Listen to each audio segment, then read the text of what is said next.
Praise the Lord. ஆண்டவராகிய இயேசு கிறிஸ்துவின் நாமத்தினாலே உங்களை நான் அன்போடு கூட வாழ்த்தி வரவேற்கிறேன். இந்த ஜூம் பிரேயருக்கு நீங்க வர்றதுல நான் ரொம்ப சந்தோஷப்படுகிறேன். உண்மையிலே இந்த கூட்டம் உங்களுக்கு மிக ஆசீர்வாதமா இருக்கிறது அப்படின்னு நீங்க சொல்ற சாட்சிகளுக்காக நான் ஆண்டவரை மகிமைப்படுத்துகிறேன். தொடர்ந்து இந்த கூடுகைக்கு வந்து கொண்டிருக்கிறீர்கள். தேவனுடைய வார்த்தையை நீங்கள் கேட்கிறீர்கள். தேவனாலே நீங்கள் ஆசீர்வதிக்கப்படுகிறீர்கள். உங்களோடு சேர்ந்து நான் ஆண்டவரை மகிமைப்படுத்துகிறேன். சங்கீதம் 34 ஒரு வசனம் இருக்கு. என்னோடு கூட சேர்ந்து கர்த்தரை மகிமைப்படுத்துங்கள், நாம் ஒருமித்து அவருடைய நாமத்தை உயர்த்துவோமாக. உண்மையிலே நான் உங்களோட சேர்ந்து நான் கர்த்தரை மகிமைப்படுத்துகிறேன். என்னோடு கூட சேர்ந்து நீங்களும் ஆண்டவரை மகிமைப்படுத்துறீங்க. கர்த்தர் இதில் ரொம்ப சந்தோஷப்படுகிறார். இந்த கூடுகையில ஆண்டவர் பேசுகிற காரியங்கள் அனைத்தும் அவருடைய வார்த்தையிலிருந்து அவர் பேசுகிறார். இது அநேகருக்கு ரேமாவாக இந்த நிகழ்காலத்தினுடைய தேவனுடைய சத்தமாக இந்த செய்தியானது இந்த கூடுகையில இருக்கு. பர்சனலா நான் ரொம்ப ஆசீர்வதிக்கப்படுகிறேன். கர்த்தர் என்னோடு கூட பேசுகிறார். உங்களுக்கு இந்த நாளிலே தேவன் வைத்திருக்கிற வார்த்தைக்காக ஒரு நிமிடம் நாம் கண்களை மூடி நம் ஆண்டவரை நோக்கி நாம் பார்க்கலாம். தகப்பனே, நன்றியோடு ஸ்தோத்திரிக்கிறோம் அப்பா, துதிக்கிறோம் ஆண்டவரே. ஆசீர்வதிக்கப்பட்டதான இந்த காலை வேளையிலே இந்த ஜூம் பிரேயர்ல வந்திருக்கிற தேவ பிள்ளைகள் ஒவ்வொருவரையும் கர்த்தர் ஆசீர்வதித்து இந்த நாளில் நம்முடைய வார்த்தையை கொண்டு நம்முடைய பிள்ளைகளை நீர் வாழ வைக்கும்படி நான் ஜெபிக்கிறேன் ஆண்டவரே. அப்பா, அநேகர் இந்த கூடுகையிலே கேள்விகளோடு கூட வருகிறார்கள் அப்பா. இந்த நாளிலே கர்த்தர் எனக்கு என்ன சொல்ல போகிறார்? இந்த நாளிலே என்னுடைய கேள்விகளுக்கான பதில் என்ன? என் வாழ்க்கையில தேவனுடைய திட்டம் என்ன? என்னோடு கர்த்தர் இடைப்பட வேண்டும் என்று பாரத்தோடு ஜெபிக்கிற ஒவ்வொருவருக்காக நான் ஜெபிக்கிறேன் ஆண்டவரே. கர்த்தருடைய வல்லமை இந்த நாளில் உடைய பிள்ளைகளுக்கு உடைய வார்த்தையினால் வெளிப்படுவதாக ராஜா. வந்திருக்கிற ஒவ்வொருவரையும், வந்து கொண்டிருக்கிற ஒவ்வொருவரையும் ஆண்டவரே, இந்த ரெக்கார்டர்ல பார்க்கிற தேவ பிள்ளைகள் யாவரையும் கர்த்தர் ஆசீர்வதிப்பீராக ராஜா. உடைய கரம், உடைய வலது கரம் உடைய பிள்ளைகளுக்கு இந்த நாளிலே வெளிப்படட்டும் என்று ஜெபிக்கிறேன். ஏசாயா 41:10 நாங்கள் பார்க்கிறோம், என் நீதியின் வலது கரத்தினால் உன்னை தாங்குவேன். இன்றைக்கு உடைய பிள்ளைகளை கர்த்தர் நீர் தாங்குவீராக. அவர்களை சுமந்து ஆசீர்வதியும் ஆண்டவரே. ஒவ்வொருவரும் இந்த நாளிலே வந்த வண்ணமாய் இல்லை, இந்த கூட்டம் முடிந்து போகும் பொழுது பரிபூர்ண நன்மையோடு பரிபூர்ண ஆசீர்வாதத்தோடு அவர்கள் புறப்பட்டு செல்லும்படி நான் ஜெபிக்கிறேன் ஆண்டவரே. நீர் அப்படி உடைய பிள்ளைகளை உடைய வார்த்தையினால் ஆசீர்வதிக்கிறீர். அதற்காக நன்றி செலுத்துகிறேன். பெரிய காரியங்களை கர்த்தர் செய்யுங்க. இயேசு கிறிஸ்துவின் நாமத்தில் ஜெபிக்கிறேன் பிதாவே. ஆமென், ஆமென், ஆமென். ஹல்லேலூயா. பிரியமானவர்களே, இன்றைக்கு ஆண்டவர் ஒரு முக்கியமான காரியத்தை நம்மோடு கூட பேசவிருக்கிறார். அவருடைய வசனத்தை கொண்டு அவர் நம்மை விடுதலையாக்க போகிறார். நல்லா கவனிங்க. சிலர் சொல்லுவாங்க, எனக்கு விசுவாசம் இருக்கா, எனக்கு விசுவாசம் இல்லை, அல்லது என் விசுவாசம் ரொம்ப குறைந்து போயிருச்சு, மிந்தி மாதிரி இப்ப எனக்கு ஃபெய்த் இல்லை அப்படின்லாம் சொல்லுவாங்க. அப்படி ஒருவேளை இந்த கூட்டத்துல நீங்க இருக்கிறீங்க, உங்க விசுவாசம் உங்களுக்கு கேள்விக்குறியா இருக்கு அப்படின்னா, இந்த கூட்டத்தின் துவக்கத்துல ஆண்டவர் உங்களுக்கு சொல்ற முதல் ஆசீர்வாதம் என்ன அப்படின்னா, அவருடைய வசனத்தினாலதான் உங்கள் விசுவாசம் பிறக்கிறது, கட்டப்படுகிறது, வளருகிறது. இப்படிப்பட்ட கூட்டங்கள்ல நீங்க தேவனுடைய வார்த்தையை கேட்கும் போது உங்க விசுவாசத்தை நீங்க காப்பாத்திக்கிறீங்க. அப்போஸ்தலனாகிய பவுல் சொல்கிறார், நல்ல போராட்டத்தை போராடினேன், ஓட்டத்தை முடித்தேன், விசுவாசத்தை காத்துக்கொண்டேன். ஆமென். உங்க விசுவாசத்தை நீங்க காத்துக்கொள்ளணும். எப்படி காத்துக்கொள்ளணும்னா, செய்தி கேட்கிறீங்க பாருங்க. எல்லா செய்தியும் நான் சொல்லல, தேவனை பற்றின செய்தி, கர்த்தரை குறித்த தெளிவான செய்தி. ஹல்லேலூயா. நீங்க செய்திங்கிற பேர்ல எதையோ பேசுறாங்க, நடக்கிறத பேசுறாங்க, சுத்தி நடக்கிறத பேசுறாங்க, அவங்க ஆதங்கத்தை பேசுறாங்க, அவங்க அறிவிலிருந்து பேசுறாங்க. ஆனா இந்த வேத வார்த்தையிலிருந்து தேவன் எப்படிப்பட்டவர் என்று வருகிற செய்தி இருக்கு பாருங்க, அந்த செய்தி தான் நம்ம விசுவாசத்தை பலப்படுத்தும். நான் அடிக்கடி சொல்லுவேன், ஒரு மெசேஜை கேட்கும் போது என்னை விடுங்க, நான் போய் ஜெபிக்கணும். ஒரு மெசேஜை கேட்ட உடனே என்னை விடுங்க, நான் போய் பிரேயர் பண்ணணும், நான் இன்னும் ஆண்டவரை தேடணும், எனக்கு அவரோட பேசணும், நான் உட்காரணும் அப்படிங்கிற ஒரு ஆசை வருது அப்படின்னா அந்த செய்தி தேவனால் வருகிற செய்தி. ஆனா ஒரு செய்தியை கேட்கும் போது ஒரு பயம், ஐயோ நம்மளாம் தகுதி இல்லை, நம்மளாம் அதுக்கு பாத்திரன் கிடையாது, நம்மளாம் சரியில்லை, நம்ம போய் பிரேயர் பண்ணாலாம் நடக்காது, நான் சரியில்லை அப்படிங்கிற மாதிரி ஒரு மெசேஜ் நீங்க கேட்குறீங்கன்னா அது தேவனிடத்திலிருந்து வருகிற செய்தி அல்ல. செய்தி என்பது உங்களை குறித்து பேசுவது அல்ல, செய்தி என்பது தேவனை குறித்து பேசப்படுவது. ஹல்லேலூயா. இதை நீங்க புரிஞ்சுக்கணும். இன்னைக்கு தேவனிடத்திலிருந்து வர்ற செய்தியை திறந்த இருதயத்தோட நீங்க கேளுங்க. ஆண்டவர் என்ன சொன்னாலும் அதுக்கு நீங்க நோ சொல்லாம எஸ் அப்படின்னு சொல்லுங்க. ஹல்லேலூயா. பொதுவா பாத்தீங்கன்னா நம்முடைய கூட்டங்கள்ல, அந்த கூட்டத்துல செய்தி கேட்டு ஆசீர்வதிக்கப்படுறவங்க எனக்கு சொல்ற சாட்சியை பார்க்கும்போது ஒரு விஷயத்தை நான் கவனிக்கிறேன், எல்லாரும் சொல்ற சாட்சியில ஒரு விஷயத்தை கவனிக்கிறேன்னா, ஆண்டவர் என்னோட பேசுகிறார், ஆண்டவர் என்னோட இடைப்படுகிறார். அதனாலதான் இந்த பிரேயருக்கே நான் வர்றேன், இந்த கூட்டத்துக்கே நான் வர்றேன். இதுக்குன்னா ஆண்டவர் என்னோட இடைப்படுறேன், நான் அவருடைய குரலை கேட்கிறேன். எனக்கு ரொம்ப அதை கேட்கும் போது சந்தோஷமா இருக்கும். அதே நேரத்தில் அவங்க எல்லாருக்கும் நான் சொல்ற காரியம் உங்களுக்கு நான் இப்ப சொல்றேன். கேட்கும் போது சந்தோஷமா இருக்கு, கர்த்தர் என்னோட பேசுறார், நல்லா இருக்கு அப்படின்னா அதை நீங்க உடனே செயல்படுத்தணும் அப்படிங்கிறதா ஊழியக்காரன் என்னுடைய ஆசை. கேட்டுட்டு அப்படியே மகிழ்ச்சியா போறது இல்லை, அதை உடனே உங்க வாழ்க்கையில இம்ப்ளிமெண்ட் பண்ணணும் அப்படிங்கிறதா ஊழியக்காரனுடைய என்னுடைய ஜெபம், என்னுடைய வேண்டுகோள். ஹல்லேலூயா. சரி, இன்னைக்கு நம்ம பார்க்க போற ஒரு காரியம் என்ன அப்படின்னா, வேதத்துல தொடர்ந்து நம்ம எதை குறித்து நம்ம தியானித்துக் கொண்டிருக்கிறோம் அப்படின்னா, விசுவாசத்தை குறித்து நம்ம தியானித்துக் கொண்டு இருக்கிறோம். எல்லாருக்குமே அது தெரியும். ஸோ இன்னைக்கு நம்ம அந்த விசுவாசத்தினுடைய இன்னொரு பகுதியை நம்ம பார்க்க போறோம். எபிரேயர் 11ஆம் அதிகாரம் 1ஆம் வசனம் என்ன சொல்லுது அப்படின்னு பாத்தீங்கன்னா, விசுவாசமானது நம்பப்படுகிறவைகளின் உறுதியும் காணப்படாதவைகளின் நிச்சயமா இருக்கிறது. என்கிட்ட ஒரு பிரதர் கேட்டார், பிரதர் நீங்க எப்ப பார்த்தாலும் விசுவாசத்தை ரொம்ப நீங்க அதிகமா பேசுறீங்க, நீங்க எந்த மெசேஜா இருந்தாலும் விசுவாசத்தை நீங்க ரொம்ப ஹைலைட் பண்ணி பேசுறீங்க, ஏன் ஃபெய்த்தை நீங்க ரொம்ப ஹைலைட் பண்றீங்க அப்படின்னு அவர் என்கிட்ட கேட்டார். உங்களுக்கு விசுவாசம் ரொம்ப பிடிக்குமா அப்படின்னு கேட்டார். நான் சொன்னேன், விசுவாசம் அப்படிங்கிறது எனக்கு பிடிக்கும் பிடிக்காது அப்படி இல்லை. ஏன் நான் அதிகமா விசுவாசத்தை பத்தி நான் பேசுறேன்னா, கிறிஸ்தவ வாழ்க்கையினுடைய உயிர் நாடிய விசுவாசம் தான். நல்லா புரிஞ்சுக்கோங்க, இயேசுவே நேரடியா தரிசனமாகி நம்மளோட பேசினாலும் நம்ம விசுவாசிக்கலன்னு வச்சுக்கோங்களேன், நம்ம அதை நம்பல, நம்ம அதை ஏதோ ஒரு இயேசு ஏதோ பேசுறாரு நான் கேட்கிறேன் அப்படிங்கிற மாதிரி இருந்தா, இயேசுவே பேசினாலும் ஒண்ணுமே நடக்காது. இன்னைக்கு கிறிஸ்தவங்க முக்கால்வாசி பேரு ஏன் வெறுத்து போயிருக்கிறாங்க, ஏன் சோர்ந்து போயிருக்கிறாங்க, ஏன் டிப்ரெஷனா இருக்காங்க அப்படின்னா, அவங்க வாழ்க்கையில கர்த்தர் சொன்னது நடக்கல, அல்லது கர்த்தர் சொன்னது ஏன் நடக்கல அப்படிங்கிற கேள்விதான். நிறைய பேர் இந்த கிறிஸ்தவ வாழ்க்கையில கிட்டத்தட்ட 1997 ஆண்டவர் ரட்சித்தார். பார்க்கும்போது கிட்டத்தட்ட 27 வருஷம் ஆக போகுது. நான் பார்க்கிறேன் ஒரே ஒரு காரியம் என்னன்னா, அநேகர் அன்னைக்கு இருந்தவங்க என்னுடைய வாழ்க்கை பிரயாணத்துல இன்னைக்கு அதே மாதிரி இருக்கிறாங்களா அன்னைக்கு இருந்தவங்கன்னு பார்க்கும்போது நிறைய பேர் சோர்ந்து போயிட்டாங்க, நிறைய பேர் தளர்ந்து போயிட்டாங்க. ஏன் சோர்ந்து போயிட்டாங்க, தளர்ந்து போயிட்டாங்கன்னா, அவங்க விசுவாசம் கேள்விக்குறியா இருக்கு. பிசாசு எப்பொழுதுமே இந்த விசுவாசத்துக்கு விரோதமா தான் போராடுவோம். ஃபெய்த் மட்டும் போயிடுச்சுன்னா, உங்க வாழ்க்கையில ஆண்டவரே நேரா அற்புதத்தை கொண்டு வந்தா கூட அதை நீங்க வாங்க மாட்டீங்க. ஏன்னா ஃபெய்த் அப்படிங்கிறது ரிசீவிங். Believing means receiving. விசுவாசம் என்பது பெற்றுக்கொள்வது. நீங்க நேற்று ஆண்டவர்கிட்ட என்ன பெற்றுக்கொண்டீங்க, உங்க ஜெபங்களை ஆண்டவர்கிட்ட நீங்க என்ன பெற்றுக்கொண்டீங்க? நிறைய பேர் என்ன சொல்லுவீங்க, நான் இன்னும் பெற்றுக்கொள்ளவே இல்லை, நான் ஜெபிக்கிறேன், இன்னும் எனக்கு அது கிடைக்கல. என்ன காரணம்? What's the main reason? Lack of faith. விசுவாசம் குறைபடும் போது ஆண்டவர் கொடுக்கும் பொழுது நம்ம அதை பெற்றுக்கொள்ள முடியாது.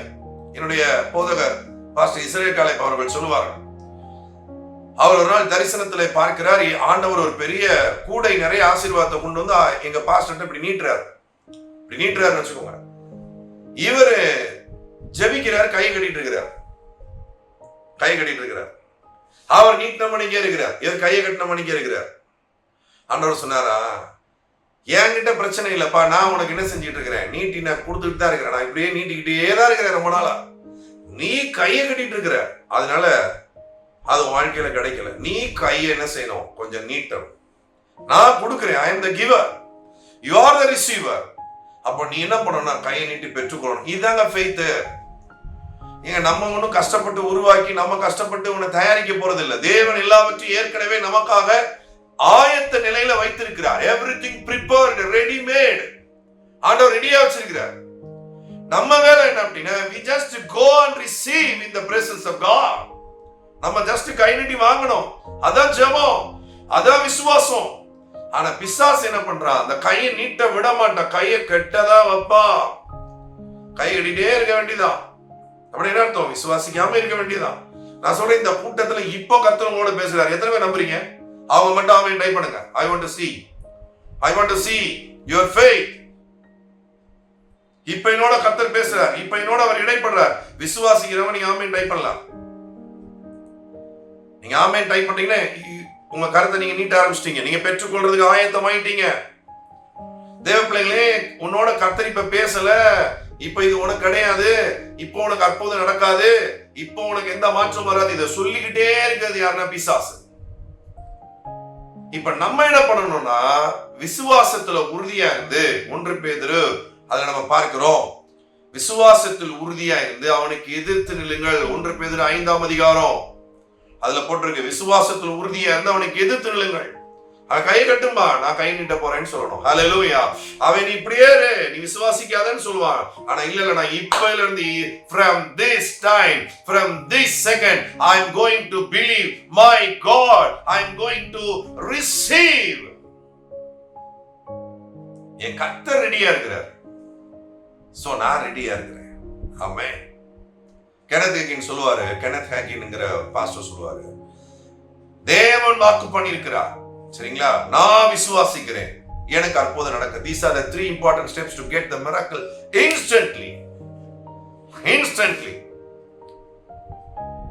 அற்புதத்தை உடனடியாய் பெற்றுக்கொள்ள இந்த 3 ஃபார்முலாவை அவர் சொல்லி தரார். 3 steps, not formula, 3 steps. என்ன ஸ்டெப்ஸ்? God promised. கர்த்தர் எனக்கு ப்ராமிஸ் பண்ணிட்டார், கர்த்தர் எனக்கு வாக்கு பண்ணிட்டார், நான் அதை விசுவாசிக்கிறேன். He is the sender, I am the receiver. Amen. அவர் ப்ராமிஸ் பண்ணிட்டார், நான் விசுவாசிக்கிறேன், இப்ப எனக்கு அற்புதம் நடக்கிறது. I am just seeing now. Hallelujah. அவர் வாக்கு பண்ணிட்டாரு, நான் நம்பிட்டேன், எனக்கு இப்ப அற்புதம் நடக்குது, நான் பார்க்கிறேன். சோ கர்த்தர் வாக்கு பண்ணிட்டாருங்கிறத நம்பணும். 2வது எனக்கு பண்ணியிருக்கிறாருங்கிறத நம்பணும். 3வது எனக்கு இப்ப அற்புதம் நடக்குது, நான் அதை பார்க்க போறேன்னு ரெடி ஆகணும். இவ்வளவுதான் விஷயம். ஆனா இதுல நிறைய பேர் கஷ்டப்படுறதுன்னா ஃபர்ஸ்ட் ஸ்டெப்லயே அவுட் ஆயிடுறாங்க. வாக்கு பண்ணிருக்கிறார் அப்படிங்கறதே நிறைய பேர் ஏற்றுக்கொள்றது இல்லை. அவங்க வாக்குத்தத்தத்தையே மறந்துடுறாங்க. 2வது அவங்களுக்கு தேவன் வாக்கு பண்ணிருக்கிறாருங்கிற அந்த ஃபெய்த் இருக்கு பாருங்க, அதை தான் பிசாசு காட்டுறான், அதை தான் முதல் எடுக்கிறான். நான் இப்போ சொல்றேன், இந்த கூட்டத்துல இப்ப நீங்க விசுவாசிக்காம இருந்தீங்கன்னா இன்னும் எத்தனை கூட்டம் நான் நடத்தினாலும், நீங்க எத்தனை கூட்டம் அட்டன் பண்ணாலும் ஒண்ணுமே நடக்காது. ஆனா இந்த கூட்டத்துல மட்டும் நீங்க விசுவாசிச்சீங்க, கர்த்தரினோடு பேசுகிறார், அவருடைய வார்த்தையை நான் விசுவாசிக்கிறேன், எனக்கு இந்த பிரதர் இன்னைக்கு ஜெபம் பண்ணும்போது அற்புதம் நடக்கும், டுடே இஸ் மை மிராக்கிள் டே அப்படின்னீங்கன்னா இந்த கூட்டத்திலே உங்களுக்கு அற்புதம் நடக்கும். ஹல்லேலூயா. இந்த மீட்டிங் உங்களுக்கான மீட்டிங்கா மாறிடுங்க, சீனே மாறும், ஃபோக்கஸே ஆண்டவர் மாத்தி விட்டுருவாரு. ஹல்லேலூயா. சோ நல்ல கவனிங்க, இன்னைக்கு நம்ம பார்க்க போற காரியம் என்ன அப்படின்னா, விசுவாசமானது நம்பப்படுகிறவைகளின் உறுதியும் காணப்படாதவைகளின் நிச்சயமா இருக்கிறது. இதுக்கு என்ன அர்த்தம்? நம்பப்படுகிறவர்களின் உறுதி அப்படின்னா என்னன்னா, நீங்க செயல்பட ஆரம்பிக்கிறதா நம்பப்படுகிறவைகளின் உறுதி. உதாரணத்துக்கு சென்னைக்கு டிக்கெட் எடுத்துட்டீங்க, இல்ல பெங்களூருக்கு டிக்கெட் எடுக்கிறீங்க. டிக்கெட் வாங்கின உடனே அந்த டேட்ல அந்த டைம்ல நீங்க நேரா போய் ட்ரெயின்ல போறீங்கன்னா ரயில்வே ஸ்டேஷன், இல்லைன்னா நீங்க ஏரோப்ளைன்ல போறீங்கன்னா ஏர்போர்ட், அந்த டைம் நீங்க போய் நிக்கிறீங்க பாருங்க அந்த இடத்துல, அதான் நம்பப்படுகிறவைகளின் உறுதி. நம்புறேங்கிறது வேற, நம்பப்படுகிறவைகளின் உறுதி என்பது வேற. வெறுமனே நம்பிக்கை உங்களை ஒரே இடத்துல உட்கார வச்சிடும், ஆனா நம்பப்படுகிறவைகளின் உறுதினா உங்களை செயல்பட வைக்கும். ஆமென். 2வது காணப்படாதவைகளின் நிச்சயம் அப்படின்னு என்ன அர்த்தம்? இப்போ நீங்க ஒரு பொருளை நீங்க பாக்குறீங்க அப்படின்னா நீங்க அதை நிச்சயமா நம்புவீங்க, ஏன்னா நீங்க பாக்குறீங்க. உங்க முன்னாடி என்ன பொருள் இருக்கு வீட்டுல பாருங்க, கொஞ்சம் உங்க வீட்டை சுத்தி பாருங்க. இந்த பொருள் எல்லாம் இங்க இருக்கு அப்படின்னா நீங்க எஸ் அப்படின்னு சொல்லுவீங்க, ஆமா இந்த பொருளா இருக்கு, ஏன்னா நான் பாக்குறேன், ஐ அம் சீயிங் நவ. இது காணப்படுகிறவைகளின் நிச்சயம். ஆனா ஒரு பொருள் நீங்க பார்க்கவே இல்லை, ஆனா நீங்க அதை நம்புறீங்கன்னா காணப்படாதவைகளின் நிச்சயம். இது எத்தனை பேருக்கு புரியுது? அவங்க நீங்க டைப் பண்ணலாம் ஆமேன்னு. உதாரணத்துக்கு பைபிள்ல வசனம் இருக்கு, பைபிள்ல வாக்குத்தத்தம் இருக்கு, ஆண்டவர் உங்களுக்கு ப்ராமிஸ் பண்ணிருக்கிறாரு, நீங்க அதை படிக்கிறீங்க, ஆனா அது இன்னும் உங்க வாழ்க்கையில நடக்கல, ஆனா நீங்க இந்த வசனத்தை நம்புறீங்க, நடக்கல, காணல, பார்க்கல, ஆனா வசனத்தை நம்புறீங்க. வசனத்தை நம்புறதுதான் காணப்படாதவர்கள் நிச்சயம். நம்பப்படுகிறவர்களின் உறுதினா நீங்க செயல்படுறது, காணப்படாத நிச்சயம்னா வசனத்தை நம்புறது. எத்தனை பேருக்கு புரியுது? அவங்க நீங்க ஆமென் டைப் பண்ணலாம். ஹல்லேலூயா. இன்னைக்கு நம்ம என்ன பண்ணிக்கிட்டு இருக்கிறோம்? நிறைய பேர் லைஃப் எப்படி போயிட்டு இருக்கு அப்படின்னா, நம்பிக்கை மட்டும்தான் இருக்கு, செயல்படவே இல்லை. வசனம் இருக்கு, ஆனா அதை அவங்க நிச்சயமா நம்பல.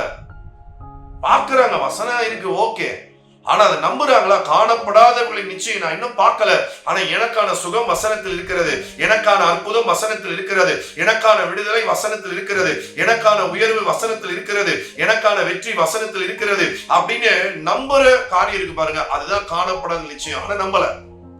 வார்த்தையை வெறும் வார்த்தையாவே பாக்குறாங்க. நம்பிக்கையை செயலுக்கு கொண்டு வராம நம்பிக்கையிலே இருக்கிறாங்க. அதான் அற்புதம் நடக்கல. உங்களுக்கு விசுவாசம் இல்லை நான் சொல்ல மாட்டேன். உங்களுக்கு விசுவாசம் இருக்கு, ஆனா இருக்க வேண்டிய பிரகாரமா இல்ல. நீங்க உன்னை நம்பிட்டு இருக்கிறீங்க எனக்கு விசுவாசம் இருக்குன்னு, அது கிடையாது. விசுவாசம் விசுவாசங்கிறது நீங்க இன்னும் அறியாத வேத வார்த்தை என்ன சொல்லுதோ அதுதான் விசுவாசம். உங்க நம்பிக்கையை செயல்படுத்துங்க. வசனத்துல நீங்க உறுதியா நம்புங்க. ஹல்லேலூயா. நான் இன்னும் பார்க்கல, பட் நான் நம்புறேன். இன்னும் நான் சுகத்தை பார்க்கல, பட் நான் நம்புறேன். இன்னும் நான் வெற்றியை பார்க்கல, ஆனா நான் நம்புறேன். எஸ், எனக்கான வெற்றி தேவன் எனக்கு வாக்கு பண்ணின வசனத்திலிருந்து எனக்கு உண்டு. அதை நான் பெற்றுக்கொள்கிறேன். ஹல்லேலூயா. எத்தனை பேர் கர்த்தர் என்னோட பேசுறாரு சொல்றீங்க? எஸ், கர்த்தரோட பேசிட்டு இருக்கிறார். நான் பார்த்தாதான் நம்புவேன். தோமா ஆண்டவரே சொன்னாரு, பாரு என்னுடைய தழும்புகளை நீ செக் பண்ணி பாரு, என்னை தொட்டு பாரு. தொட்டு பார்த்துட்டு ஆமாவா நீங்க ஜீசஸ் தான், தொட்டு பார்த்துட்டேன், இப்ப நான் நேர்ல பாக்குறேன், உங்களை தொட்டு பாக்குறேன், உங்களை பாக்குறேன், நம்புறேன். ஆண்டவர் சொன்னார், நீ கண்டதினால் என்னை விசுவாசித்தாய், ஆனா என்னை காணாமல் விசுவாசிக்கிறவர்கள் இந்த ஜூம் மீட்டிங்ல இருக்கிறாங்களே அவர்கள் பாக்கியவான்கள். நீங்கள் பாக்கியவான்கள். faith அப்படினா believe the invisible. இணைய வாழ்க்கையில நான் பார்க்கல, பட் ஐ பிலீவ். இன்னும் எனக்கு அற்புதம் நடக்கல, பட் ஐ பிலீவ். எங்க ஆதாரம்? எப்படி நீ சொல்ற உனக்கு நடக்கும்னு சொல்லி இந்த இருக்கு ஆதாரம். வசனத்தை எடுத்து காட்டணும். show the word of God. I believe the word of God. I believe the promises of God. Come on sister, come on brother. Don't believe what you are seeing around you. Believe the word of God. It is speaking to you. உங்களை சுத்தி நடக்கிறத நம்பாதீங்க. காணப்படுகிறவைகளின் நிச்சயம் அல்ல, காணப்படாதவைகளின் நிச்சயம். அதுதான் விசுவாசம். Yes, I am so happy. நான் ரொம்ப சந்தோஷமா இருக்கிறேன். ஏன்னா எனக்கு ஆண்டவர் நடக்க போறதை வேதத்துல எனக்கு வாக்கு பண்ணியிருக்கிறார். ஆபிரகாம் ஒரு கிழவன், வாலிபன் அல்ல, இளைஞன் அல்ல, கிழவன். அந்த கிழவனை பார்த்து ஆண்டவர் சொல்கிறார், உன்னை நான் ஆசீர்வதித்து உன்னை பெரிய ஜாதியாக்குவேன், உன்னை மிகவும் திரளாய் பெருக பண்ணுவேன். வார்த்தை வசனம் தான் கொடுத்தார். அந்த மனுஷனை குறித்து பவுல் அழகா எழுதுகிறார் ரோமர்ல, தேவன் வாக்குத்தத்தம் பண்ணினதை நிறைவேற்ற வல்லவர் என்று முழு நிச்சயமாய் நம்பி தேவனை மகிமைப்படுத்தினார். ஹல்லேலூயா. காணப்படாதவர்கள் நிச்சயத்தை விசுவாசித்தான் ஐயா, அவன் தான் ஆபிரகாம். அதனாலதான் அவனுக்கு என்ன பேரு? விசுவாசத்தின் தகப்பன். நீங்க அவிசுவாசத்தின் தகப்பன் நிறைய பேர் இருக்காங்க. பஞ்சமே கிடையாது. போய் அவங்ககிட்ட சொல்லுங்களேன், எனக்கு கர்த்தர் வாக்கு பண்ணியிருக்கிறாரு, எனக்கு அற்புதம் நடக்க போகுதுன்னு சொல்லுங்க. ஆமேனே சொல்ல மாட்டாங்க. நான் சொல்றேன், எத்தனை பேர் இப்ப பார்க்கலாமா? கர்த்தர் உங்களுக்கு இன்னைக்கு வாக்கு பண்ணிட்டார், இன்னைக்கு இந்த மீட்டிங்ல உங்களோட பேசுறாரு. எத்தனை பேர் ஆமேன்னு சொல்றீங்க? டைப் பண்ணுங்க பார்க்கலாம். டைப் பண்றவங்க எல்லாமே விசுவாசத்தின் தகப்பன், விசுவாசத்தின் தாய். விசுவாசிக்கிறதுக்கு என்னங்க கஷ்டம்? நீங்களா உருவாக்க போறீங்க, நீங்களா தயாரிக்க போறீங்க, நீங்களா பிரயாசப்பட போறீங்க. எல்லாமே சிலுவையில நமக்காக யாவையும் இயேசு சிலுவையில செய்து முடித்து விட்டார். அருமையான ஒரு பாஸ்டர் சொல்லுவாரு, வாட் இஸ் பிரேயர்? பிரேயர்னா என்னன்னா, இப்ப நம்ம வீட்டுல நம்ம அம்மா இருக்காங்கல்ல, நம்ம அம்மா அவங்க சமையல் பண்ணிட்டாங்க, சரிங்களா? சமையல் பண்ணி டைனிங்ல நல்ல எல்லா சாப்பாடு டிஷ் எல்லாமே ரெடி பண்ணி வச்சுட்டாங்க. இப்ப நம்ம போய் உட்கார்றோம் பாருங்க டைனிங் டேபிள்ல சுத்தி, அதான் நம்ம உட்கார்றோம்ல, அதான் பிரேயர். ரெண்டாவது, பிளேட்ல எனக்கு சாதம் வைங்கம்மா, எனக்கு குழம்பு ஊத்துங்கம்மா, எனக்கு பொரியல் கூட்டு வைங்கம்மான்னு சொல்றோம் பாருங்க, இதுதான் பிரேயர், இதுதான் ஃபெய்த். எல்லாமே அம்மா தயார் பண்ணிட்டாங்க, புரியுதா? இப்ப நம்ம டைனிங் டேபிள்ல போய் உட்கார்றோம், நம்ம தயார் பண்ணல, அம்மா தயார் பண்றாங்க, நம்ம போய் உட்கார்றோம், இதான் பிரேயர். அடுத்து வாயை திறந்து கேட்கிறோம், எனக்கு சாதம் வைங்க, எனக்கு குழம்பு ஊத்துங்க, எனக்கு பொரியல் வைங்க. இதுதாங்க ஃபெய்த், இதுதான் ஃபெய்த் கன்ஃபெஷன். இதுக்கு எதுக்குங்க கஷ்டப்படணும்? இதுக்கு எதுக்கு கஷ்டம்? சமையல் பண்ணியாச்சு, டைனிங் டேபிள்ல வா உட்கார அப்படின்னா உட்கார மாட்டேன், எனக்கு பிரேயர் பண்ணலாம் நேரம் இல்லை, நான் ரொம்ப பிஸி. அப்ப பட்டியா இருக்க வேண்டியதான். அப்பனா அற்புதம் கிடையாது. நீ அற்புதத்தை எதிர்பார்க்காதீங்க. சரி, வந்து உட்காந்தாச்சு, பிரேயருக்கு வந்தாச்சு. இப்ப விசுவாசிக்கணும்.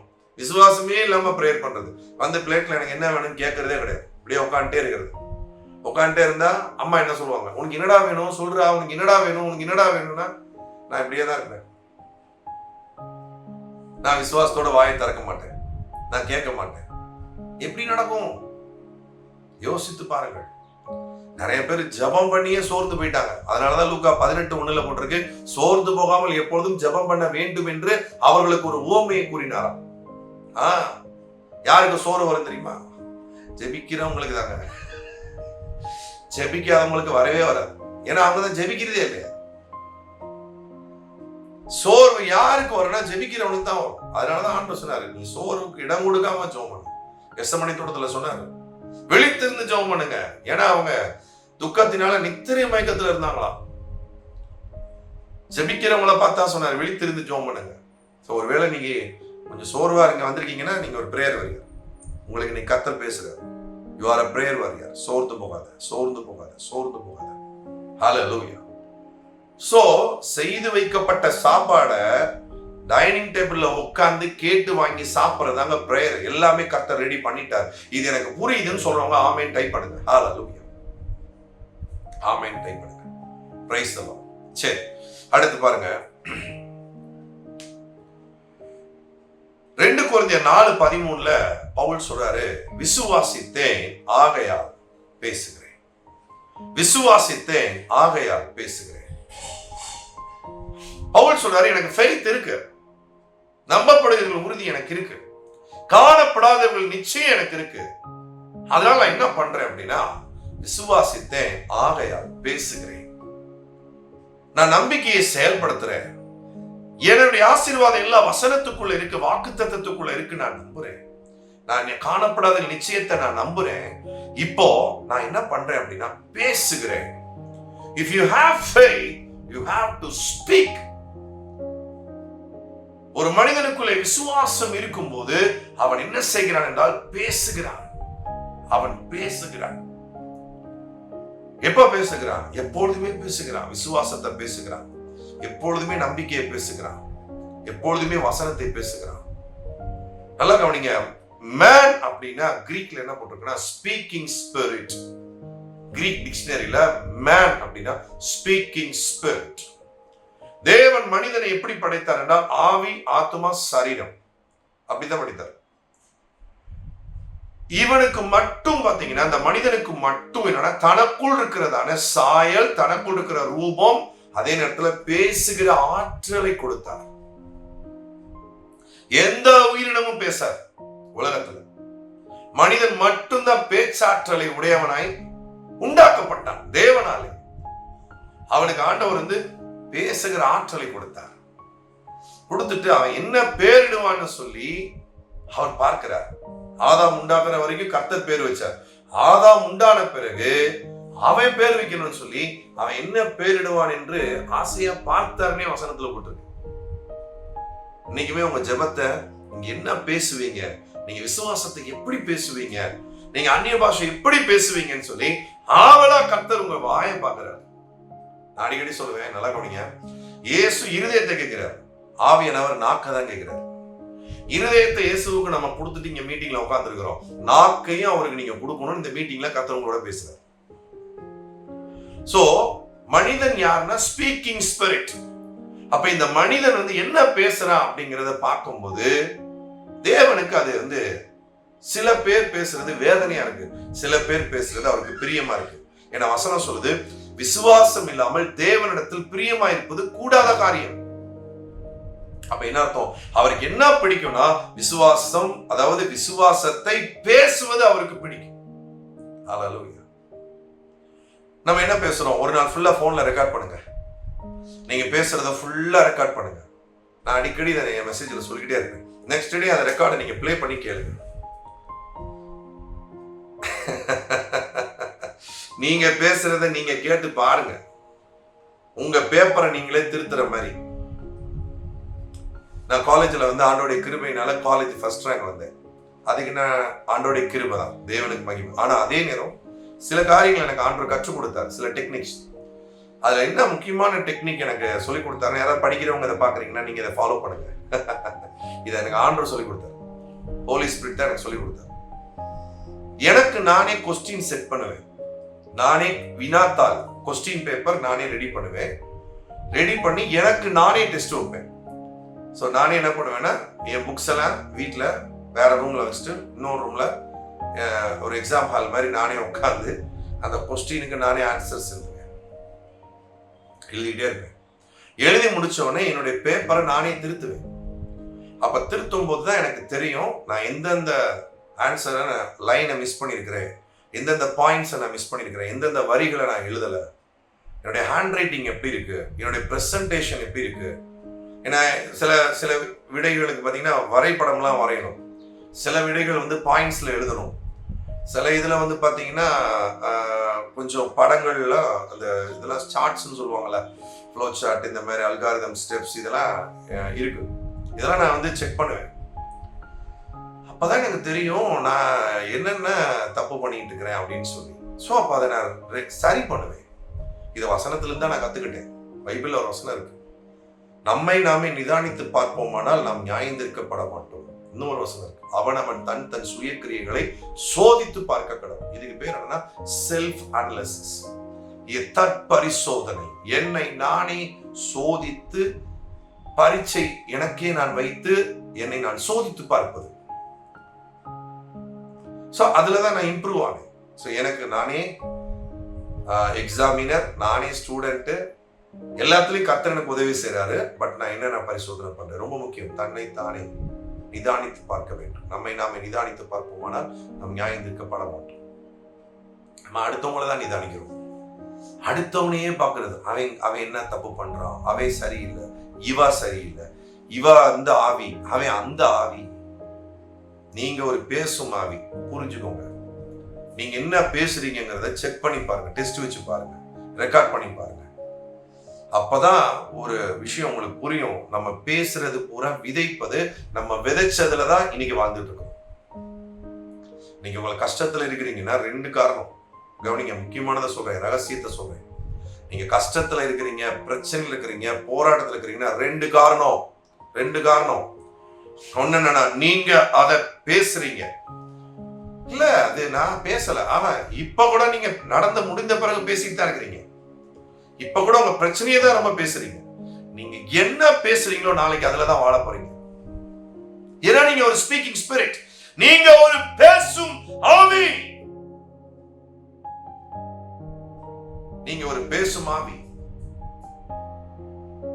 நீங்க என்ன பேசுறீங்களோ அது விதைக்கப்பட்டு கொண்டே இருக்கிறது. நீங்க விதைக்க விதைக்க விதைக்க அதைத்தான் அறுக்கிறீங்க. கலாத்தியர் 6:6 மோசம் போகாதீர்கள், தேவன் தம்மை பரியாசம் பண்ண விட்டார். மனுஷன் எதை விதைக்கிறானோ அதையே அறுப்பான். ஏன்னா எனக்கு அறுவடை மோசமா இருக்கு, எனக்கு ஏன் ப்ராப்ளமா இருக்கு, எனக்கு ஏன் அற்புதம் நடக்க மாட்டேங்குது, எனக்கு ஏன் லேட் ஆகுது, எனக்கு ஏன் பிரச்சனை, எனக்கு ஏன் போராட்டம். நிறைய பேர் எனக்கு போன்ல கேக்குறீங்க, நிறைய பேர் பிரேயர் கேட்ட வர்றவங்க இதை தான் கேக்குறீங்க. உங்க எல்லாருக்கும் வேதத்திலிருந்து நான் சொல்றேன், கலாத்தியர் 6:7 மனுஷன் எதை விதைக்கிறானோ அதே இருப்பான். நீங்க அதை விதைக்கிறீங்க, நீங்க அதை பேசுறீங்க. இல்ல பாஸ்டர் நான் அப்படிலாம் பேசல பிரதர் அப்படிங்கிறீங்களா? நம்பர் 2, இப்பதான் 2வது பாயிண்ட் சொல்ல போறேன். ஃபர்ஸ்ட் நீங்க பேசுனதுன்னு சொன்னேன். 2வது என்ன, பேச விட்டு கேட்கறது, மத்தவங்களை பேச விட்டு கேட்கறது, மத்தவன் கதையை ஆர்வமா கேட்கறது. அதனாலதான் நான் அடிக்கடி சொல்லுவேன், என் கூட க்ளோஸா டிராவல் பண்றவங்களுக்கு உரிமையா சொல்லுவேன், குறை சொல்ற வீடியோ, குறை சொல்ற வார்த்தைகளை தயவு செய்து கேட்காதீங்க. அது உங்க நிலத்துல, உங்க வாழ்க்கையில அவங்க விதைக்க நீங்க அனுமதி கொடுக்குறீங்க. இப்ப கூட இந்த மீட்டிங்ல எனக்கு ஒரு அனுமதி நீங்க கொடுக்குறீங்க. பிரதர், காதனை கொடுத்து கேட்கிறேன், எனக்கு நீங்க வசனத்தை என் லைஃப்ல விதைங்க. உங்க பிரசங்கத்தின் மூலமா தேவனுடைய வார்த்தையை என் வாழ்க்கையின் நிலத்துல தாராளமா நீங்க விதைங்க. எனக்கு நீங்க பெர்மிஷன் கொடுத்துருக்கீங்க. அதனாலதான் மீட்டிங்ல உட்கார்ந்து இருக்கிறீங்க, என்ன பேச விட்டு கேட்கிறீங்க. நான் பேசுகிற தேவனுடைய வார்த்தை உங்க நிலத்துல விதைக்கப்பட்டு கொண்டு இருக்கிறது. பேச விட்டு கேட்பது. 2வது பாயிண்ட் முக்கியமானது என்னன்னா, தேவையில்லாத வார்த்தைகளை, தேவையில்லாத விஷயங்களை, தரிசனத்துக்கு சம்பந்தம் இல்ல, ஜெபத்துக்கு சம்பந்தம் இல்ல, வாழ்க்கைக்கு சம்பந்தம் இல்ல, முன்னேறதுக்கு சம்பந்தம் இல்ல, நீங்க உங்களை மாத்திக்கிறதுக்கு சம்பந்தம் இல்ல, இந்த மாதிரி வார்த்தைகளை காது கொடுத்து கேட்கும் பொழுது அது உங்க வாழ்க்கையில விதைக்கப்படுது. குத்தகைக்கு நிலத்தை விட்ட மாதிரி வேற ஒருத்தவங்க வந்து நமக்கு விதைச்சிட்டு போயிட்டே இருப்பாங்க. அவங்க விதைச்சிட்டு போயிருவாங்க, அறுக்கிறது நீங்க. அதனாலதான் இயேசு சொன்னாரு, நீங்கள் கேட்பவைகளை குறித்து கவனமாயிருங்கள். நீங்கள் கேட்பவைகளை குறித்து கவனமாயிருங்கள். நான் உங்களுக்கு இன்னைக்கு பேசுறது நாளைக்கு உங்க வாழ்க்கை. நான் பேசுறத நீங்க கேட்கறீங்கன்னா அதுதான் நாளைக்கு உங்களுக்கு வாழ்க்கை. பிரசங்கம் ரொம்ப முக்கியம். அதே மாதிரி கான்வர்சேஷன் ரொம்ப முக்கியம். பிரசங்கம் இப்ப முடிச்சுட்டு போயிருவேன், நான் விதைச்சிட்டு மீட்டிங் முடிஞ்சிடும். ஆனா அடுத்து நீங்க வேலைக்கு போகும்போது நீங்க காண்கிற நபர்கள், உங்களோட பேசுகிற நபர்கள், அவர்கள் பேசுகிற வார்த்தை கேர்ஃபுல், எச்சரிக்கை. அவங்களுக்கு ஒரு கஷ்டம் கிடையாது, விதைச்சிட்டு போயிருவாங்க. அறுக்க போறது நீங்க தான். தயவு செய்து குறை சொல்ற வார்த்தைகளை, பிறருடைய குற்றங்களை பேசுகிற காரியங்களை, பிறருடைய கதைகளை, பிரச்சனைகளை குறித்த வார்த்தைகள், தயவு செய்து கவனிங்க கவனிங்க கவனிங்க. பிரச்சனைகளை குறித்த வார்த்தைகள். எனக்கு அந்த பிரச்சனை இருக்கு, இந்த பிரச்சனை இருக்கு, அப்ப யாரையும் விசாரிக்க கூடாதா? விசாரிங்க. ஆனா பிரச்சனையை விலாவாரியா பேசுறாங்கன்னா அங்க இருந்து தயவு செய்து கிளம்பிருங்க. வேலை இருக்கு, நான் கிளம்பணும்னு சொல்லிருங்க. அவங்க கோபிச்சுக்கிட்டாலும் பரவாயில்ல, அவங்க யாருங்க உங்க வாழ்க்கையில விதைய விதைக்கிறதுக்கு? எனக்கு ஒரு அண்ணனை தெரியும், நான் அந்த அண்ணனை ஃபாலோ பண்றேன் இந்த விஷயத்துல. அந்த அண்ணன் கூட நான் ஊழியத்துல ஆரம்ப காலத்துல இருந்திருக்கிறேன். மிக பிரபலமான ஊழியரா இன்னைக்கு இருக்கிறாரு அவர். கவனிங்க, அந்த அண்ணன் மீட்டிங் முடிஞ்ச உடனே எல்லாருக்கும் தனி ஜபம், லைன், பெரிய லைன், கியூ நிற்கும், எல்லாருக்கும் தனி ஜபம் பண்ணுவார். நான் அப்ப 11th ஸ்டாண்டர்ட் படிக்கிறேன், 16 வயசு எனக்கு. அண்ணன் ஏன் வேலை என்ன தெரியுமா? அண்ணனுக்கு நான் வந்து காஃபி இல்லைன்னா டீ கையில வச்சிருப்பேன், கையில வச்சு நின்றுகிட்டே இருப்பேன். 16 வயசு எனக்கு. அப்போ நான் ரட்சிக்கப்பட்ட முதல் வருஷம். அப்ப அண்ணன் எல்லாருக்கும் ஜோம் பண்ணிட்டே இருப்பார். அப்போ நான் கவனிப்பேன், அவர் கேட்பாரு, அண்ணன் கேட்பாரு, உங்களுக்கு என்ன காரியத்துக்கு ஜெபிக்கணும் சொல்லுங்க பிரதர், சொல்லுங்க சிஸ்டர். அவங்க உடனே அவங்க பிரச்சனையை விலாவாரியா பேசுவாங்க. அப்ப இந்த அண்ணன் பாத்தீங்கன்னா ரொம்ப அன்பான அண்ணன். இவர் யார்ட்டையுமே கடிந்து கொண்டு பேசுனதை நான் பார்த்ததே கிடையாது. அவர் எப்படி பேசுவார்னா, அப்படிங்களா சொல்லுங்க அப்படி கேட்டுட்டு இருப்பார். கேட்டே இருக்கும்போது உடனே என்ன பண்ணுவார்னா, ஓகே அப்போ கடன் பிரச்சனைக்காக உங்களுக்கு நான் ஜெபிக்கணும், உங்க பிள்ளைகளுக்காக என்ன காரியத்துக்கு ஜெபிக்கணும், அடுத்த ஸ்கிப் ஆயிடுவார். கடன் பிரச்சனையை விலாவாரியா சொல்லிட்டு இருக்கும் போதே, உங்க பையன் எப்படி இருக்கிறான், உங்க பையனுக்கு என்ன காரியத்துக்கு ஜெபிக்கணும் அப்படின்னு. ஐயோ அவன் சரியா வேலைக்கு போறது இல்லைன்னு சொல்லி அதை ஒரு விளக்கமா இழுப்பாங்க பாருங்க. கியூ வேற நிறைய பேர் நிப்பாங்க, எல்லாருக்கும் அவர் ஜெபிக்கணும். நான் டீயை வச்சுக்கிட்டே இருக்கேன். என்கிட்ட வாங்கி குடிச்சிட்டு திரும்ப கொடுத்துருவாரு. கொஞ்சம் தான் குடிப்பாரு, ஒரு இடம் தான் குடிப்பாரு, திரும்ப கொடுத்துருவாரு. நான் டீயை வச்சுட்டு நின்றுட்டே இருப்பேன். நான் கவனிச்சுட்டே இருப்பேன். எனக்கு அதெல்லாம் ரொம்ப பிடிக்கும். ஸோ அவங்கள பார்த்து நான் வளர்ந்தேன். கர்த்தர் எனக்கு கொடுத்த ஒரு ஆவிக்குரிய ஒரு முன்மாதிரி அந்த அண்ணன். ஸோ அவங்கள நான் பார்த்து தான் நான் வளர்ந்தேன். அப்போ உங்க பையன் அது விலாவாரியா போயிட்டு இருக்கும்போது டக்குன்னு அடுத்த பாயிண்ட்டுக்கு போவாரு, உங்க உடம்பு நல்லா இருக்குங்களா அப்படிங்கப்பாரு. பையன் கதை போய்கிட்டே இருக்கும்போது, உங்க உடம்பு நல்லா இருக்கா, உங்க ஹெல்த் எப்படி இருக்கு அப்படிம்பாரு. உடனே அவங்க ஹெல்த்தை விழுத்துக்கிட்டே போவாங்க பாருங்க. உடனே கண்ணமுடி ஜெபம் பண்ண ஆரம்பிச்சிருவார். தகப்பனே நன்றியோடு ஸ்தோத்திரிக்கிறேன்னு ஆரம்பிச்சிருவார். இவர் இப்படி ஸ்டார்ட் பண்ண உடனே அந்த விலாவாரியா சொல்லிட்டு இந்த விசுவாசி என்ன பண்ணுவாங்கன்னா, அவங்களும் சரிங்க பிரதர் அப்படின்னு சொல்லி கண்ணமுடி ஜெபம் பண்ண ஆரம்பிச்சிருவோம். ரொம்ப முக்கியம். இதாலதான் வாழ்றோம், இதாலதான் கஷ்டப்படுறோம். ரோமர் 10:17 என்ன சொல்லுதுன்னா, விசுவாசம் கேள்வியினாலே வரும், கேட்பதினாலே வரும். அதே மாதிரிதான் பிரச்சனையும் கேட்பதினாலதான் வருது. பிரச்சனை பேசுறதுனால வருது, பிரச்சனை பார்க்கறதுல வருது. இதுல முக்கியமானது கேட்கறது, பார்க்கறது, பேசுறது இருக்கு பாருங்க. இதுல ரொம்ப முக்கியமானது கேட்கறதுலயே வந்துருது. சோ நீங்க கேட்கறதுல கவனமா இருங்க. யாரு குறையும் கேட்காதீங்க, யாரு பிரச்சனையும் விழாவரையும் அனலைசிஸ் பண்ணாதீங்க. சில பேருக்கு வந்து அவங்களுக்கு உடம்பு சரியில்லை அப்படின்னா அவங்களுக்காக ஜெபம் பண்ணணும் அப்படின்னு சொல்லி ஜெபிக்க ஆரம்பிச்சிடணும். ஆனா அப்படி பண்ண மாட்டாங்க. கவனிங்க, அவங்க என்ன சொல்லுவாங்க, எப்படி இந்த பிரச்சனை வந்துச்சு, அவங்களுக்கு டாக்டர் என்ன சொன்னாங்க, ஓ அப்ப அவங்களுக்கு என்ன வயசு, அது அந்த பிரச்சனைய அனலைசிஸ் பண்ணுவாங்க. வசனத்தை அனலைசிஸ் பண்ணணும், வசனத்தை ஆராய்ச்சி பண்ணணும். அடுத்து பிரச்சனையை ஆராய்ச்சி பண்ணோம்னா அவங்க சொல்ல அவங்க ஃபீட் பண்றாங்க. அவங்க ஃபீட் பண்ண அதே பிரச்சனை உங்க வாழ்க்கையில அறுவடை. Be careful. இன்னைக்கு உங்களுக்கு இருக்கிற முக்காவாசி பிரச்சனைக்கு காரணம் ஒண்ணு நீங்க பேசினது, இல்லைன்னா மற்றவங்களை பேச விட்டு கேட்டது. கவனமா இருங்க. நம்ம கூடவே ஒண்ணு ஒட்டிக்கிட்டே இருக்கு, அவங்கள விட்டு போகவே போகாது. நைட்டு தூங்கும் போது மட்டும்தான் போகும். அது ஒன்று உங்க கூடவே இருக்கு. அதான் உங்க மொபைல் போன். உங்க மொபைல் போன் எதுக்கானதுன்னா கேட்கறதுக்கானது, பார்க்கறதுக்கானது. அந்த காலத்துல அதாவது பட்டன் போன் இருக்கும் போது கேட்கறதுக்கானதா இருந்துச்சு. இப்போ அதுல அடிஷனலா ஒண்ணு சேர்ந்துருச்சு. மொபைல் போன் கேட்கறதுக்காக மட்டும் இல்ல, பார்க்கறதுக்காகவும் ஆயிடுச்சு. ஒண்ணு இப்படியே பார்க்கறான், இல்லைன்னா இப்படியே கேட்டுட்டு இருக்கான். ஸோ ஜாக்கிரதையா இருக்கு. மொபைல் போன்ல உங்க வாழ்க்கைக்கான விஷயங்கள் விதிக்கப்பட்டு இருக்கு. இப்ப கூட நீங்க மொபைல்ல தான் அந்த மீட்டிங் அட்டன் பண்றீங்க. உங்க வாழ்க்கைக்கு பிரயோஜனமானதை கர்த்தர் வசனத்துல இருந்து உங்களுக்கு விதைச்சிட்டு இருக்கிறார் இந்த ஊழியக்காரன் மூலமா. இதுல ஒரு முக்கியமான விஷயம் உங்களுக்கு சொல்லணும்னு நினைச்சேன். இப்ப நான் சொல்லிட்டு இந்த தொடர்ந்து செய்தியை கண்டினியூ பண்றேன். சில பேர் இந்த ஜூம் பிரேயர்ல எனக்கு ரொம்ப ஆசீர்வாதமா இருக்கு, கர்த்தனோடு இடைப்படுறேன்னு சாட்சி சொல்றதோட மட்டும் இல்லாம ஊழியத்துக்கு நீங்க சப்போர்ட் பண்றீங்க. உங்களுக்கு நான் ரொம்ப நன்றி சொல்றேன். உங்க வாழ்க்கையில சில நல்ல முடிவுகள் எடுக்கும்போது ஆண்டவருக்கு அடுத்து நான் ரொம்ப சந்தோஷப்படுகிற ஒரு ஊழியக்காரன். ஸோ நான் இந்த மீட்டிங் முடியும் போதெல்லாம் நீங்க விதைங்க, கர்த்தருடைய ஊழியத்துக்கு விதைங்க, வசனத்தை கேட்டுட்டு என்னோட கர்த்தர் பேசினார் அப்படி போயிடாதீங்க அப்படின்னு நான் சொல்ற அந்த ஆலோசனையை கூட தேவனுடைய ஆலோசனையாக அதை அல்லத்தட்டாமல், அதை அலட்சியம் பண்ணாமல் வாரந்தோறும் காணிக்கை விதைக்கிற ஒரு சிலர் இந்த ஜூம் பிரேயர்ல எழும்பி இருக்கிறீங்க. உங்களுக்கு நான் நன்றி செலுத்துகிறேன். உங்களை நான் காட் பிளஸ் யூன்னு சொல்லி நான் உங்களை வாழ்த்துக்கிறேன். கர்த்தருடைய ஆசீர்வாதம் உங்கள் மேல் உண்டாவதாக, உங்களுக்கு பழிப்பதாக. ஏன் நான் சொல்றேன்னா, ஒரு மனிதன் நான் இப்படித்தான் இருப்பேன்னு சொல்லி இருக்கிறவங்க ஆண்டவருக்கு தேவையே கிடையாது. அவங்க வாழ்க்கையில ஆண்டவர் எதுவுமே பண்ண முடியாது. ஆனா நான் இப்படியே நான் இருக்க மாட்டேன், கர்த்தர் எப்படி என்ன சொல்றாரோ அதுக்கு நான் என்னை மாத்திக்கொள்றேன்னு சொல்லி மாத்துறாங்க பாருங்க, அவங்க தேவனுக்கு ரொம்ப ரொம்ப சந்தோஷத்துக்குரியவங்க. அதனால நான் இப்படியே இருப்பேன் அப்படின்னு இல்லாம ஒரு மாற்றத்துக்கு வர்றீங்க பாருங்க, அங்கதான் கர்த்தர் உங்களுக்காக உற்சாகமா வேலை பார்க்கிறாரு. அங்க கர்த்தர் உங்களுடைய என்ன சொல்றது எல்லா காரியங்களையும் அவர் ரொம்ப மனோவாஞ்சையோட, இந்த வேர்டு நான் நல்லா யூஸ் பண்றேன், மனோவாஞ்சையோட அவர் இன்வால்வ்மெண்டா உங்க வேலையில, உங்க வாழ்க்கையில அவர் வேலை செய்யறாரு. அதனால தொடர்ந்து நீங்க இந்த கூடுகைக்கு நீங்க கொடுக்குற சப்போர்ட்ஸுக்கு நன்றி. அதே மாதிரி இந்த ப்ரொஃபட்டிக் லேண்டுக்குன்னு சொல்லி சமீப நாட்களா கர்த்தர் பேசின தரிசனத்தை நான் எல்லாருக்கும் ஷேர் பண்ணிட்டு இருக்கிறேன். ஒருவேளை இந்த ப்ரொஃபட்டிக் லேண்ட் தீர்க்கதரிசன மையத்திற்கான நிலம் அந்த காரியம் அதை எனக்கு கொஞ்சம் சொல்லுங்க, எனக்கு தெரியல அப்படின்னா நீங்க என்னை காண்டாக்ட் பண்ணுங்க, கண்டிப்பா நான் உங்களுக்கு நான் பேசுறேன். அதுக்கான மிகப்பெரிய பிரயாசம் எடுக்கப்பட்டு கொண்டிருக்கிறது. அநேகர் இந்த காரியத்துக்காக ஜெபிக்கிறீங்க, சிலர் ப்ராமிஸ் பண்றீங்க. ஆமா, இந்த நிலம் வாங்குறதுக்கான தேவை நமக்கு 1 C தேவைப்படுகிறது, 1 கோடி தேவைப்படுகிறது. ஸோ அதுக்கு நீங்க என்ன பண்றீங்கன்னா ப்ராமிஸ் பண்ணிருக்கிறீங்க. சிலர் அவங்களை கர்த்தர் ஆசீர்வதிப்பாராக.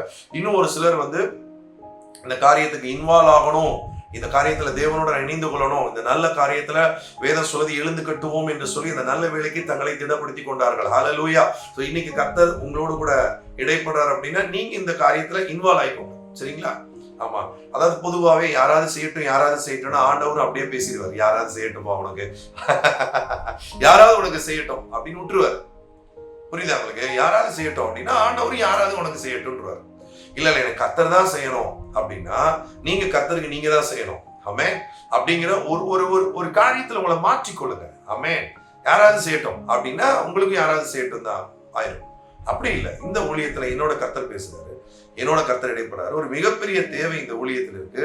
அதுக்கான ஒரு பிரயாசத்தை ஒரு குழுவாக பிரதரோட சேர்ந்து ஒரு சிலர் முயற்சி பண்ணிட்டு இருக்கிறாங்கன்னா நானும் சேர்ந்து கொள்கிறேன் அப்படின்னு சொல்லி நீங்க உங்களை இணைத்துக் கொள்ளும் போது கர்த்தர் அதுல மிகப்பெரிய ஆசீர்வாதத்தை தரார், சரிங்களா? சோ விதைப்புங்கிறதுல இந்த விஷயத்தை நான் உங்களுக்கு ஹைலைட் பண்றேன். சோ நல்லா கவனிங்க. செய்திக்கு நேராக நம்ம திரும்பி வருவோம். மனிதன் ஒரு பேசும் ஆவி, அவன் எதை பேச வேண்டும் அப்படின்னா விசுவாசத்தை பேச வேண்டும். அதான் 2 கொரிந்தியர் 4:13. விசுவாசித்தேன் ஆகையால் பேசுகிறேன், ஆகையால் பேசினேன். If you have faith அப்படின்னா you have to speak. நீங்க பேசலைன்னா உங்களை பற்றி பேச இந்த உலகம் ரெடியா இருக்கு. உங்களை பார்த்து உங்களை பத்தி தப்பா நெகட்டிவா அல்லது உலகத்தினுடைய ஒத்த வேஷத்தோடு பேச ஒரு கூட்டம் ரெடியா இருக்கு. நீங்க உங்களுக்காக பேசி ஆகணும். இப்ப நீங்க எப்படி பேசணும்? கர்த்தரின் மேய்ப்பராய் இருக்கிறார், கர்த்தரின் சகாயராய் இருக்கிறார். இன்றைக்கு நான் நினைப்பதற்கும் வேண்டிக் கொள்வதற்கும் மிகவும் அதிகமாய் கர்த்தர் எனக்கு கிரியை செய்வார். சோ இன்னைக்கு நான் தேவனால் ஆசீர்வதிக்கப்படுகிறேன். இன்றைக்கு கர்த்தர் எனக்கு ஆமென், நான் என்னுடைய அறிவு கெட்டாத, ஆமென், எனக்கு எட்டாத அறியாத பெரிய காரியத்தை கர்த்தர் செய்வார். பேசும். ஹல்லேலூயா. வேதம் சொல்கிறது, தாவீது தன் தேவனாகிய கர்த்தருக்குள்ளே தன்னை திடப்படுத்திக் கொண்டான். எப்பொழுது? இழப்பிலே தன்னை திடப்படுத்திக் கொண்டான். நல்லா கவனிங்க. எப்படி திடப்படுத்திக் கொண்டான்? அவனோடு பேசினான். என் ஆத்துமாவே நீ ஏன் கலங்குகிறாய்? அவனோட அவன் பேசுறான், விசுவாசத்தை பேசுறான். தேவனை நோக்கி காத்திரு. ஆமென். நான் நம்புகிறது கர்த்தராலே வரும். ஜெயமோ கர்த்தராலே வரும். விசுவாசத்தை பேச. பிரேயர்னா என்ன? விசுவாசத்தை பேசுவது ஜெபம். ஜெபம்னா என்னத்தையாவது பேசுறது இல்ல, விசுவாசத்தை பேசுவது ஜெபம். ஆமென். அடுத்த கூட்டத்துல இருந்து ஒரு காரியத்தை நான் ஃபாலோ பண்ணலான்னு இருக்கேன். எனக்கு ஆண்டவர் சொல்லி கொடுத்துருக்கிறாரு. இந்த ஜூம் பிரேயர்ல முந்தின நாளே உங்க ஜெப குறிப்பை எனக்கு நீங்க அனுப்பணும். சரிங்களா? உங்க ஜெப குறிப்பை மீட்டிங் அட்டன் பண்றவங்களுக்கு மட்டும்தான். மீட்டிங் அட்டன் பண்றவங்க முந்தின நாள் உங்க ஜெப குறிப்பை நீங்க எனக்கு அனுப்பிடுங்க. சோ நான் முந்தின நாளிலிருந்தே நான் உங்களுக்காக அந்த காரியத்துக்கு ஜெபம் பண்ணி மீட்டிங்ல உங்களுக்கு நான் ஜெபம் பண்ணுவேன், லைவ்ல நான் ஜெபம் பண்ணுவேன். சோ இது யாருக்கு நான் ஜெப குறிப்பை நான் பண்ணுவேன்னா மீட்டிங் அட்டன் பண்றவங்களுக்கு மட்டும்தான். ஆமா, நான் மீட்டிங் அட்டன் பண்ண மாட்டேன், ஜெப குறிப்பு அனுப்புவேன். அந்த வேலை இங்க நடக்காது. அவங்களுக்குலாம் நான் வந்து ஜூம் பிரேயர்ல ஜெபம் பண்ண மாட்டேன். நேரம் ஒதுக்கி தேவ சமூகத்துல மரியாதை போல அமர்ந்திருக்கிறாங்க பாருங்க, என் கூட உட்கார்றாங்க பாருங்க, அவங்களுக்கு லைவ்ல நான் ஜெபம் பண்ணுவேன். இது அடுத்த மீட்டிங்ல இருந்து இந்த ஒழுங்கை நான் ஃபாலோ பண்ண போறேன். சோ நெக்ஸ்ட் மீட்டிங்ல டியூஸ்டேவே செவ்வாய்க்கிழமை உங்க ஜெப குறிப்பு எனக்கு அனுப்பிடுங்க. அனுப்பிட்டு நீங்க வாட்டு உங்க வேலையை பார்க்க கூடாது, நீங்க மீட்டிங் வரணும். அவன் நீங்க உங்க ஜெப குறிப்பு அனுப்பிட்டு மீட்டிங் வரணும், உங்களுக்காக நான்